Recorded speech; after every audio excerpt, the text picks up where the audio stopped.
Comparison is the thief of joy. But also, I think comparison could be a very good kick in the ass to actually get you to stop procrastinating, self-sabotaging, and to actually take inspired action. Comparison is inevitable. I don't think at any point in life will you not, to some degree, to some extent, find yourself comparing yourself to others, or to past versions of yourself, or to future versions of yourself, or where you see yourself wanting to be. Comparison is inevitable, and I think we've been condemning it as something that's very toxic or as something that's very bad for us, but it's neutral. And everything actually in life, well, most things, they're neutral circumstances. They're things that if taken at face value, you forget about them 5-10 minutes later. But the reason we hold on to things is because we attach a positive meaning to it or a negative meaning to it. We give it this emotional charge. We give it something to bring it to life, to keep it alive for however long we're feeding it. So, comparison.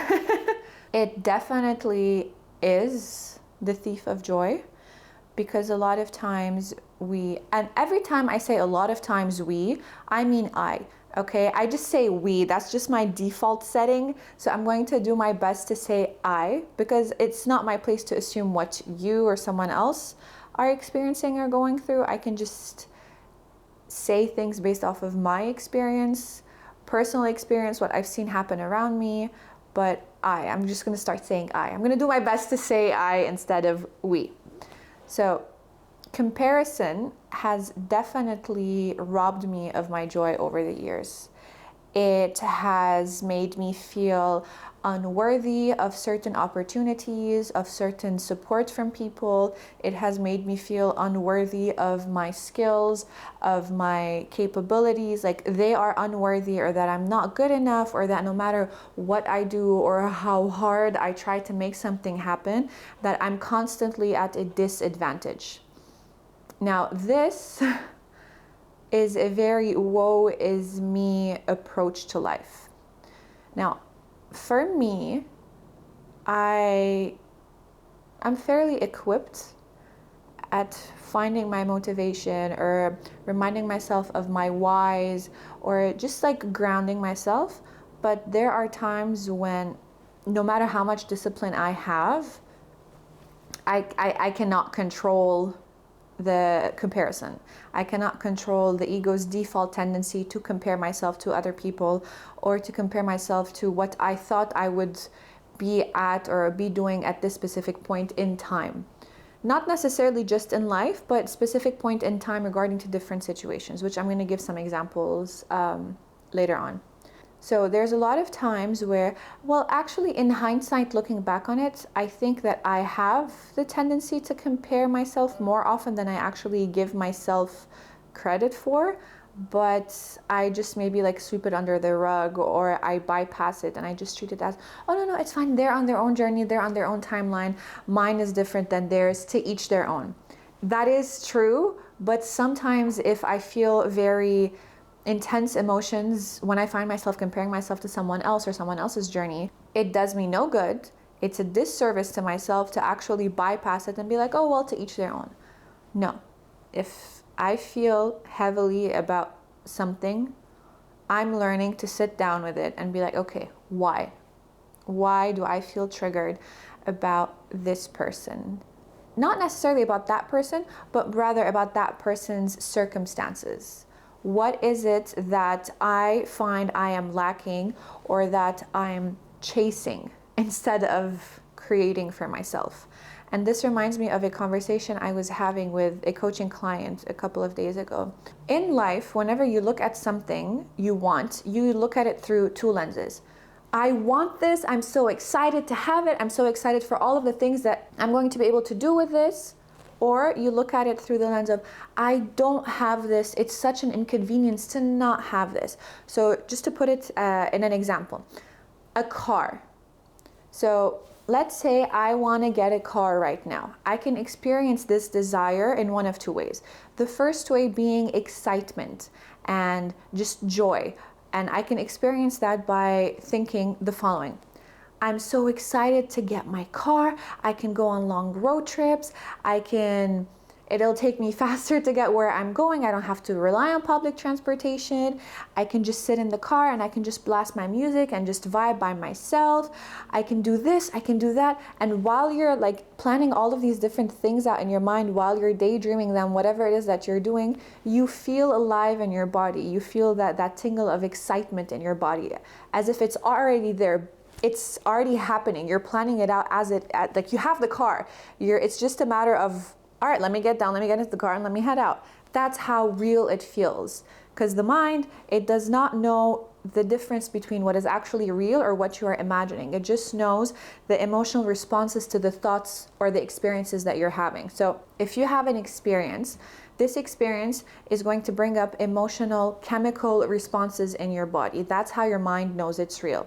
If you're having a daydream or a nightmare, or you're just thinking about certain things, or you're planning something out, that is a mental experience, and that is still going to create an emotional, chemical charge in your body. So for your mind, that is still real, okay?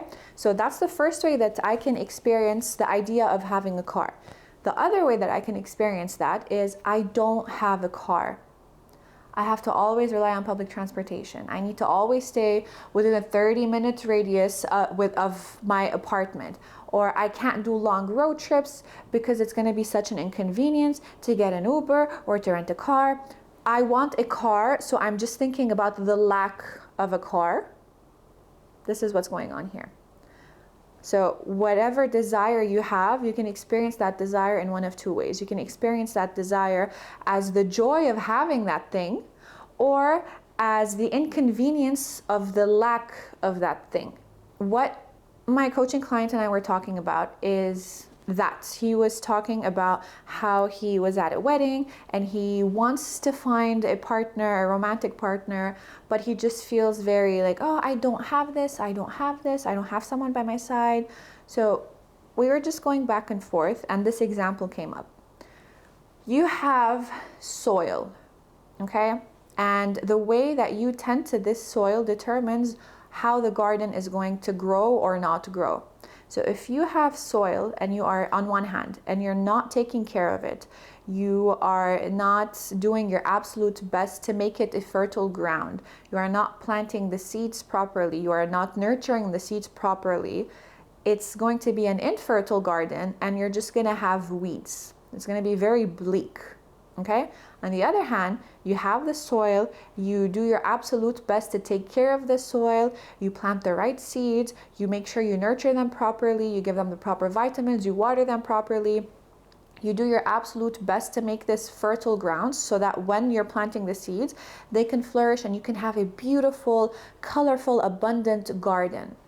So you have one or the other. There's a lot that you cannot control in life, but you can control the controllables, and how you control the controllables determines if you're going to have a garden of weeds or if you're going to have a garden with an abundance of flowers and trees and plants and whatever it may be.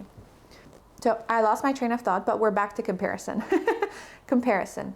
So there are a lot of times where I'm learning to sit with myself when I notice any emotional charges coming up, when I catch myself comparing myself to other people. So I ask myself, okay, what's going on here? Why are you feeling a lack of a certain thing rather than the excitement of it? And a lot of times when I think that I am feeling the excitement, it's just the lack masking itself. The ego is very, very sneaky. It's very subtle.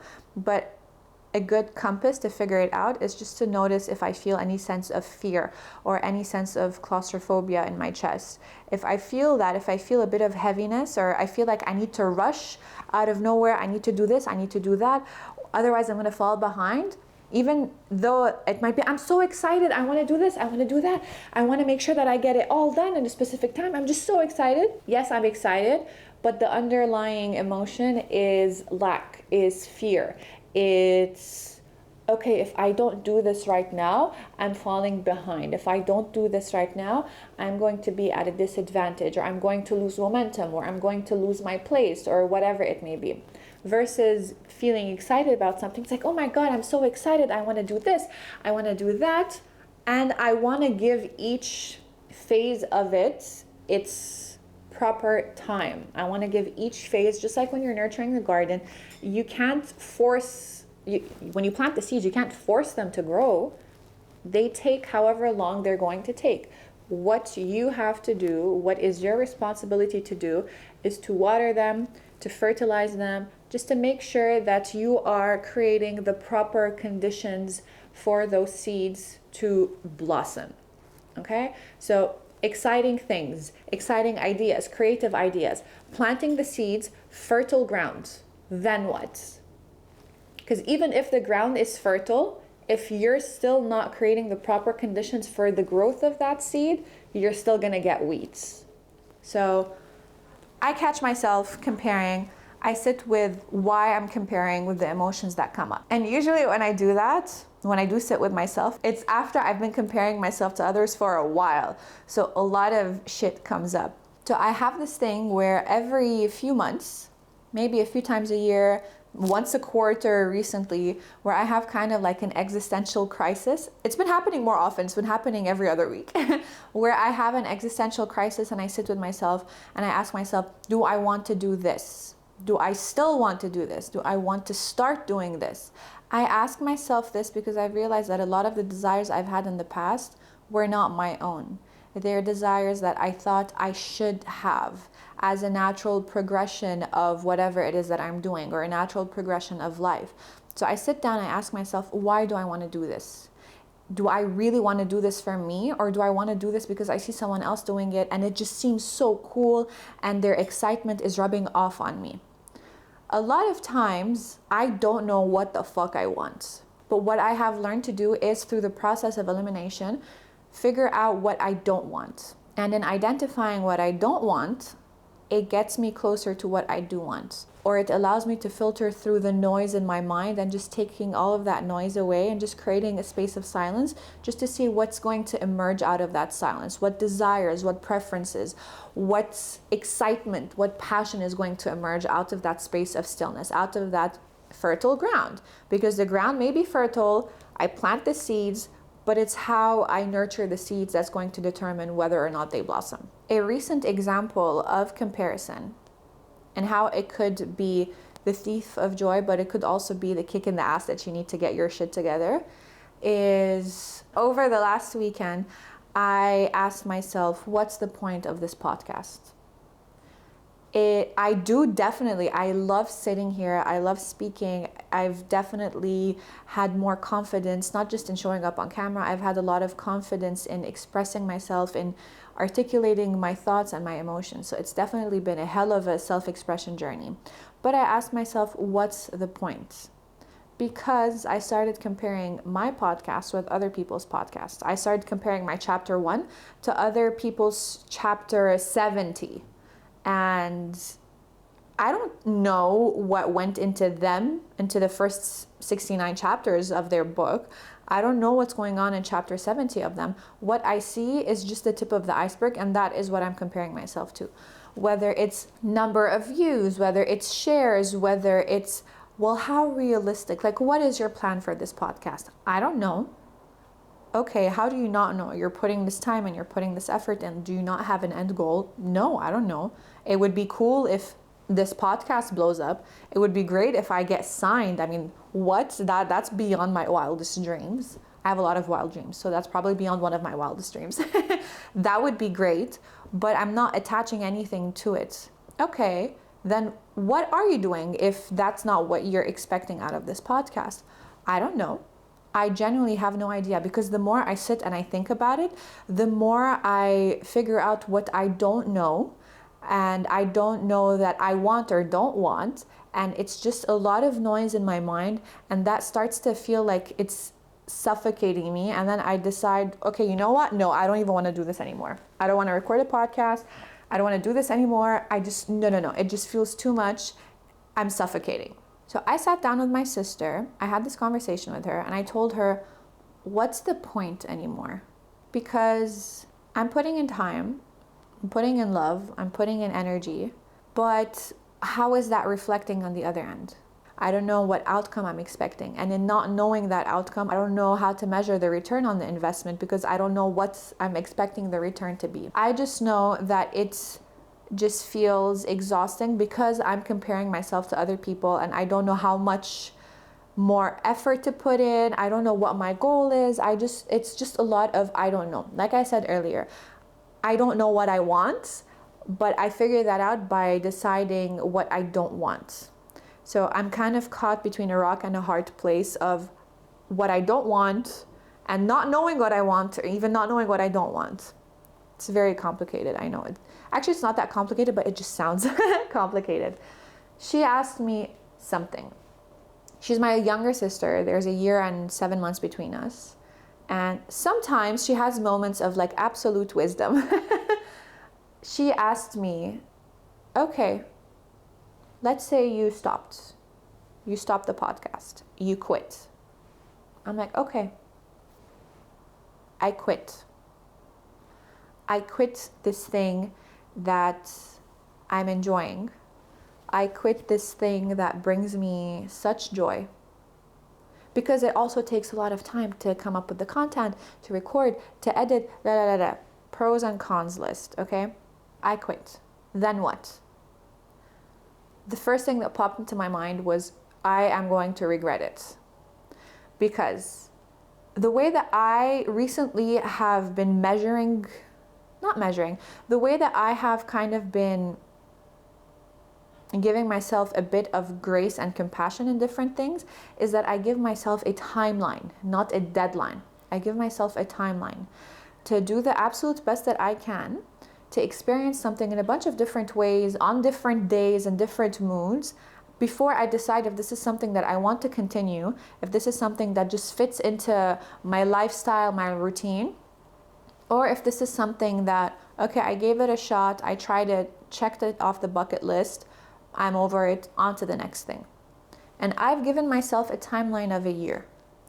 So I asked myself, I'm like, okay, it hasn't been a year yet. I think it's hardly been 6 months. So why am I saying one thing and then behaving in a completely different way? That's how convincing comparison could be when you're seeing it as a thief of joy. I'm like, okay, I'm going to regret it, so I'm not going to quit. I will not quit. I gave myself a year. I'm giving myself this time, this grace, this compassion, just for me to do it and just see how it unfolds. I'm going to do the damn thing. But the thing about me is I need to have a moment of absolute doubt and questioning my life decisions. I need to hit an all-time low because it's in that low where I can pick myself back up again. Kind of like the phoenix. Okay, how ballsy of me comparing myself to a phoenix rising from the ashes. But I need to hit an all-time low for me to be able to pick myself back up again. I can't pick myself up on the downward spiral. I can pick myself up only once I've stopped spiraling down. Once I've hit the ground, there's no more movement, then I can pick myself back up. And that's when comparison switched to a kick in the ass. I don't know if this term exists or if I came up with it. It probably exists, but let's just pretend I came up with it. Revenge motivation.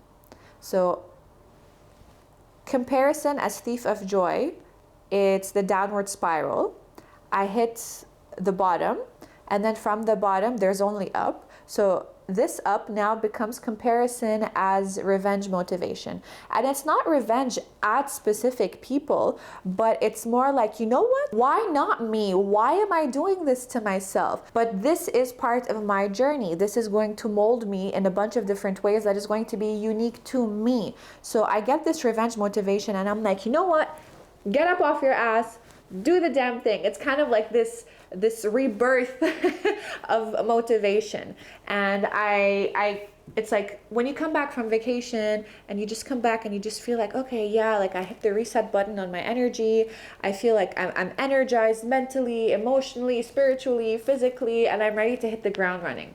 This is what happens. I need to hit an all-time low to get this revenge motivation to hit the ground running. Everyone experiences struggles. Sure, some people have more of an advantage than other people, but does that mean that you should just stop because others have more of an advantage than you should just not try at all? No. Maybe you choose not to try at all. I don't know. For me, if I'm talking to me about me, I would consider me lazy if I'm just like, oh, well, what's the point? No, that's lazy. Get up off your ass, Christine, and get that shit done. So I realized that, and I wrote this down, revenge motivation, not harming anyone, but revenge between me and myself. Revenge motivation in the sense of why them and not me. Fuck that, I've got this. Why am I playing small? Why am I underestimating myself after all the hell I overcame? Fuck that. I'm gonna get this shit done. I'm gonna do this. So I recently hit my all-time low because I realized that there's a lot of different things that I want, but that's the thing, that's life. Life is filled with desire. Life is filled with preferences, with dreams, with opportunities to create new things, with opportunities to plant new seeds. So every time you're going to do something new, you have to pay your dues. But I used to think that paying dues has to be a struggle, or it has to be a very like breaking your soul kind of experience, because that's how I grew up. That's the culture I grew up in, where you need to really struggle, you need to really hustle to earn something. And on some level, my subconscious mind believes that if I'm not literally, there's no blood, sweat, and tears going into something, then I haven't earned it. But that's the thing. Blood, sweat, and tears looks different to different people. Blood, sweat, and tears is subjective. And I struggle in a way that is subjective to me. You struggle in a way that is subjective to you. My struggle could seem something very easy for you. Your struggle could seem very easy to me. Or your struggle could seem like, oh my God, I don't know how you do it. I would never be able to do that. I used to think that paying my dues whenever a new desire comes up, whenever there's a new seed that I want to plant, paying my dues, I used to think that I need to really struggle.